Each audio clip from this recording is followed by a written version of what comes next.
आई frame का उपयोग frame बनाने के लिए किया जाता है। इस फ्रेम के अंदर हम वेबसाइट ला सकते हैं, इमेज रख सकते हैं और कोई वेब पेज भी इसमें रख सकते हैं। तो एक बायलर टैग लिया मैंने और यहाँ आई फ्रेम लिया।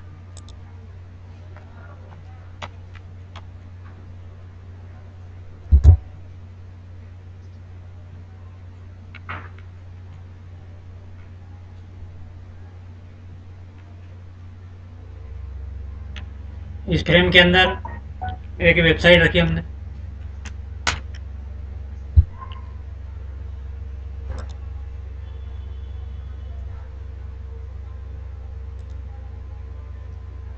ये एक वेबसाइट में दूसरा आई फ्रेम लिया हमने। चैनल को पूरी देखें, सब्सक्राइब कर दें, लाइक कर दें, बेल की घंटी बजा दें और नीचे कमेंट में दें कि आपको चैनल कैसी लगी।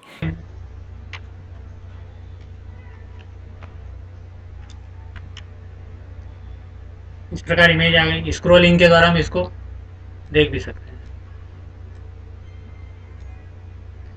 तीसरी आई फ्रेम ली हमने जिसमें वेब पेज लेंगे हम।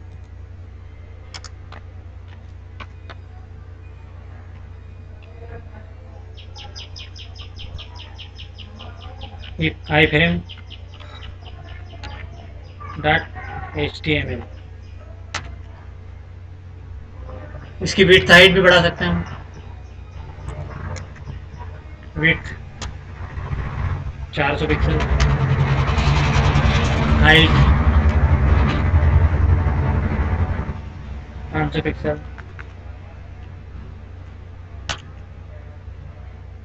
स्क्रॉलिंग करके इसको हम देख सकते हैं, पूरी वेबसाइट को देख सकते हैं। इतना सरल है आई फ्रेम का और उपयोगी भी है।